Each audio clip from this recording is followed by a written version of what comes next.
Super star గా వెలుగుతున్న నయనతారను వివాదాలు వీడేలలేవు. క్రేజీ ఆఫర్లతో మాత్రమే కాదు, వివాదాలతోనూ రెగ్యులర్ గా ట్రెండింగ్ లో ఉంటుంది నయన్. ఇప్పుడు కొత్తగా వచ్చిన గొడవ ఏంటంటారా? ఫుల్ డీటెయిల్స్ చూసేద్దామా మరి?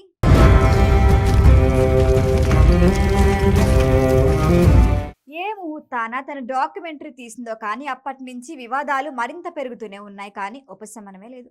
ఇప్పటికే ధనుష్ వేసిన కేసు నడుస్తోంది. లేటెస్ట్ గా మరొక నిర్మాణ సంస్థ నుంచి నోటీసులు అందుకుంది నయనతార.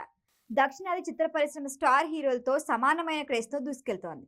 40 ఏళ్లు దాటినా అందం, అవకాశాలు, రెమ్యునరేషన్ డబుల్ అయ్యాయి. ఒక్కో సినిమాకి దాదాపు 15 కోట్లకు పైగా డిమాండ్ చేస్తోంది ఆమె ఎంత అడిగినా నిర్మాతలు కూడా సరే అంటున్నారు. ఎందుకంటే నయనతార ఉంటే సినిమా హిట్ అనే సెంటిమెంట్ ఉంది. ప్రస్తుతం నయనతార మెగాస్టార్ అనిల్ రావిపూడి మెగా 157 మూవీలో నటిస్తోంది. ఈ సినిమాపై భారీ అంచనాలే ఉన్నాయి. అయితే హిట్ సినిమాలు, స్టార్డమ్, భారీ ఆస్తులు మాత్రమే కాదు, వివాదాల్లోనూ ఆమె టాప్ లోనే ఉంటుంది. ఈ మధ్య డాక్యుమెంటరీ తీసినప్పటి నుంచి ఆ వివాదాలు మరింత పెరిగాయి. లేటెస్ట్ గా చంద్రముఖి రూపంలో మరొక వివాదం రేగింది. తన పెళ్లి వీడియో హక్కులు నెట్ఫ్లిక్స్ ఓటీటీ సంస్థకి ఇచ్చిన నయనతార ఆ వీడియోను డాక్యుమెంటరీగా రిలీజ్ చేసింది.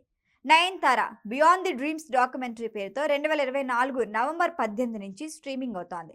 తన భర్త విఘ్నేష్ శివన్ దర్శకత్వం వహించిన నానుందాన్ రౌడీ మూవీకి సంబంధించి కొన్ని సన్నివేశాలు వాడుకుంది.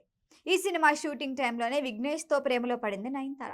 అందుకే ఆ సినిమా షూటింగ్ సన్నివేశాలు కొన్ని ఉపయోగించుకుంది. తన అంగీకారం లేకుండా ఆ సీన్స్ ఎలా వినియోగించుకుంటామని నిర్మాతగా వ్యవహరించిన ధనుష్ క్వశ్చన్ చేశాడు.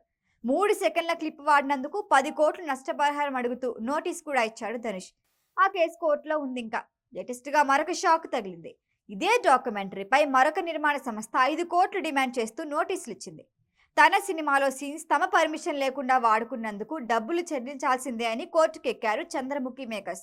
వాటిని తొలగించాలని ఇప్పటికే నోటీసులు ఇచ్చినా స్పందించలేదంటూ మద్రాస్ హైకోర్టుని ఆశ్రయించారు ఏపీ ఇంటర్నేషనల్ సంస్థ. దీనిపై 2 వారాల్లోగా సమాధానం ఇవ్వాలని న్యాయస్థానం ఆదేశించిందట. అసలు ఈ డాక్యుమెంటరీతో ఎంత ఆదాయం వచ్చిందో చెప్పాలని కూడా ఆదేశించినట్లు తెలుస్తోంది. నయన్కి వివాదాలు అస్సలు కొత్త కాదు.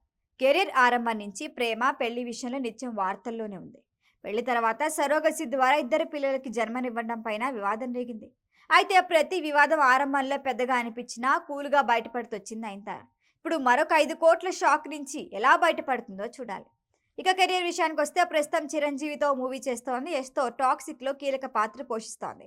మోహన్ లాల్ పేట్రియాట్ లో నటిస్తోంది. వీటితో పాటు మరొక 3 ప్రాజెక్టులు ఆమె చేతిలో ఉన్నాయి. మరి అప్కమింగ్ మూవీస్ తో ఎలాంటి హిట్స్ అందుకుంటుందో చూద్దాం.